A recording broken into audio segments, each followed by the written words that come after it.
নমস্কার বন্ধুরা, আজকে নিয়ে এসেছি পয়লা বৈশাখ স্পেশাল আর পুরো গ্রীষ্মকালের একটা চটপটা মুরগির মাংসের রেসিপি। আমার বাগান থেকে একটুখানি কচি কচি কাঁচা লঙ্কা তুলে নিলাম। এই রেসিপিটা ঝাল ঝালও ভালো লাগে, আবার বিনা ঝালেও ভালো লাগে, খুব স্পাইসিও ভালো লাগে, আবার খুব লাইট রেসিপি হিসেবেও রান্না করা যায়। কাঁচা আম গোটা একটা লাগবে, কাঁচা আমটা ভালো করে ধুয়ে নেব।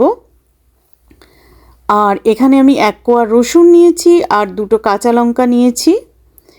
এই রেসিপিটার নাম হলো আম পোড়া মুরগির মাংস। কাঁচা আম, কাঁচা লঙ্কা আর রসুনটা ধুয়ে নেব। আর অনেক আগেই আমি 350 গ্রাম হাড় শুদ্ধ মুরগির মাংস 1 টিস্পুন আদা বাটা, 1 টিস্পুন রসুন বাটা দিয়ে আর গোটা গোটা কিছু কাঁচা লঙ্কা দিয়ে ম্যারিনেট করে নিয়েছিলাম। এই মুরগির মাংসটা রান্না হয়ে গেলে কিন্তু কাঁচা লঙ্কা ভাতে মেখে খেতে দারুণ লাগে। মানে কাঁচা আমের ফ্লেভার থাকে, ধনে পাতার ফ্লেভার থাকে, মুরগির মাংসের ঝোলের ফ্লেভারটা, টেস্টটা থাকে, ওই কাঁচা লঙ্কাটা খেতে খুব ভালো লাগে। আর দেখুন, রসুন কাঁচা লঙ্কা আপনারা কিন্তু বাড়িয়ে দিতে পারেন খুব স্পাইসি করে, মানে একটা ফেস্টিভ ফুড হিসেবে যদি রান্না করেন। আর আমার মতো যদি রান্না করেন, বেশ দুপুরবেলা মাংসের একটু মাখা মাখা গ্রেভি দিয়ে ভাত খেতে, হালকা পাতলা মাংস গরমকালে খেতে ভালো লাগে, সেরকম যদি রান্না করেন আমার মতো, তাহলেও খুব ভালো লাগবে। আমটা ভালো করে ধুয়ে মুছে নিলাম, রসুন কাঁচা লঙ্কাও ধুয়ে মুছে নেব। মুছে নিয়ে আমি আমটাকে বেক করব। আপনারা গ্রিল করতে পারেন, আবার মাটির উনুন থাকলে পুড়িয়ে নিতে পারেন, টেস্ট কিন্তু একই রকম লাগবে। আমি এখানে ডাবরের সর্ষের তেল ইউজ করছি, আপনারা যে কোনো সর্ষের তেল ইউজ করতে পারেন। ভালো করে ম্যারিনেট করে নিচ্ছি সর্ষের তেল দিয়ে রসুন কাঁচা লঙ্কা। আর 450 ডিগ্রি ফ্যারেনহাইটে ওভেনে আমি 20 মিনিট মতো বেক করে নেব। 20 মিনিট বেক করে নিলেই হবে, মানে যেটা আম পোড়া বলে আর কি, আম পোড়া চিকেন। আর এই যে আগে ম্যারিনেট করা মুরগির মাংসটা সেকেন্ড টাইম ম্যারিনেট করছি উঁচু উঁচু 1 টিস্পুন হলুদ গুঁড়ো দিয়ে। অলরেডি কিন্তু এখানে আদা বাটা আর রসুন বাটা দিয়ে ম্যারিনেট করা আছে। এই মুরগির মাংসটা খুবই ডিফারেন্ট খেতে হয়, যেহেতু কাঁচা আম পুড়িয়ে দেওয়া হয় সেই জন্য। দেখুন, রসুন পোড়া, কাঁচা লঙ্কা পোড়া আর এই কাঁচা আম পোড়া একসাথে ব্লেন্ড করে নিতে হবে। আমি ছাড়িয়ে নিচ্ছি। আর এই রেসিপিতে আমি কিন্তু পুরো যে ব্লেন্ড করার পর পুরো যে পাল্পটা আসবে বা এই কাঠটা আসবে, আমি কিন্তু পুরোটা ইউজ করিনি। আপনারা যদি পুরোটা ইউজ করেন দারুণ স্পাইসি হবে। পুরো রান্নাটা সর্ষের তেলে করলেও দারুণ স্পাইসি হবে, মানে একদম চটপটা খেতে লাগে। আবার কাঁচা আমটা পুড়িয়ে নিচ্ছেন বলে একদম বিষ টক, যে একদম টকে দাঁত টকে যাচ্ছে, ওরকমও লাগে না, মোটামুটি দারুণ খেতে হয়। এইবার আমি ভালো করে এটা ব্লেন্ড করে নেব। আর এর সাথে কিন্তু আমি আদা দেব।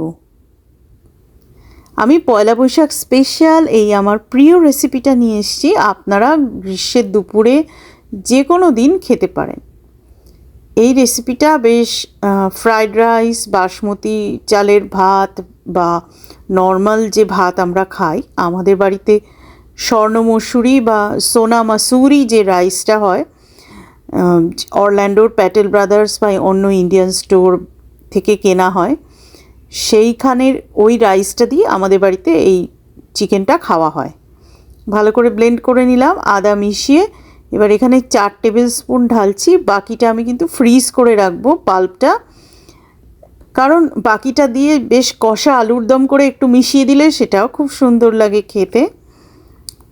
আর এই রেসিপিটা কিন্তু ট্রাই করে আমাকে জানাবেন। এখানে গোটা গরম মশলা নিয়ে নিয়েছি, এর মধ্যে শাহজিরাও আছে, কিন্তু প্লেন জিরে আছে, শাহজিরে আছে, গোলমরিচ, দারচিনি, বড় এলাচ, ছোটো এলাচ, লবঙ্গ, তেজপাতা, এত কিছু আছে। একটু বেশি পরিমাণে নিতে হবে, নিয়ে গরম জলে ভালো করে ফুটিয়ে নেব।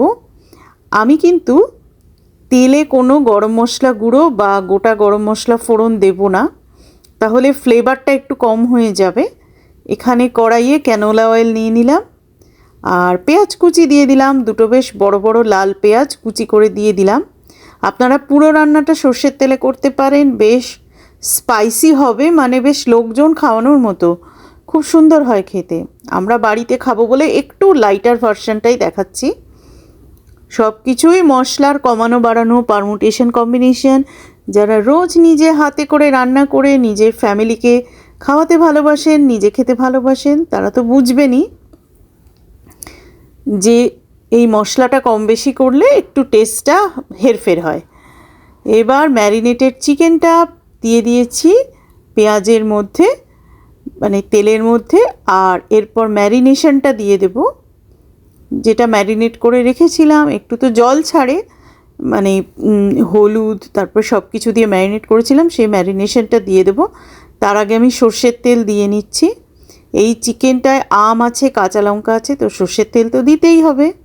এবার ম্যারিনেশনটা দিয়ে দিলাম, আর আমি কিন্তু লো টু মিডিয়াম হিটে কষিয়ে নেব। কষিয়ে নেওয়ার পর তারপরে মিডিয়াম হিট দিয়ে দেব। আর গ্রেভিটা কিন্তু কম কম হবে। এই চিকেনে গ্রেভি খুব বেশি থাকে না, মানে ঝোল বেশি থাকে না, এই যে এরকম গামাখা গামাখা হবে, একটু ধৈর্য ধরে করতে হবে। নুন দিলাম, চিনি দিলাম, আপনারা স্প্লেন্ডা দিতে পারেন, বাড়িতে কারোর ডায়াবেটিস থাকলে মঙ্ক ফ্রুট সুগার দিতে পারেন, এইগুলো দিতে পারেন। এবার আমি ওই গোটা গরম মশলা ফোটানো জলটা ছেঁকে নেব। এই গোটা গরম মশলাটা কিন্তু ফেলে দেবেন না, সেদ্ধ হয়ে গেছে বলে। এটা পেস্ট করে যে কোনো রান্নায় দিতে পারেন, তবে অল্প করে দেবেন, কারণ সেদ্ধ হয়ে গেলেও পেস্ট করলে গরম মশলার স্বাদ, গন্ধ, ঝাঁঝ কিন্তু থাকবে।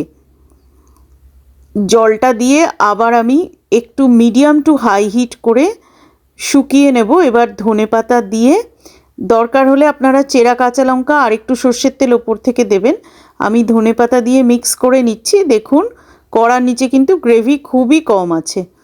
এবার 5 মিনিট স্ট্যান্ডিং টাইমে রেখে সার্ভ করে দিন গরম ভাতের সাথে। আমাকে কিন্তু কমেন্ট করে অবশ্যই জানাবেন এই অসাম রেসিপিটা কেমন লাগলো আপনাদের।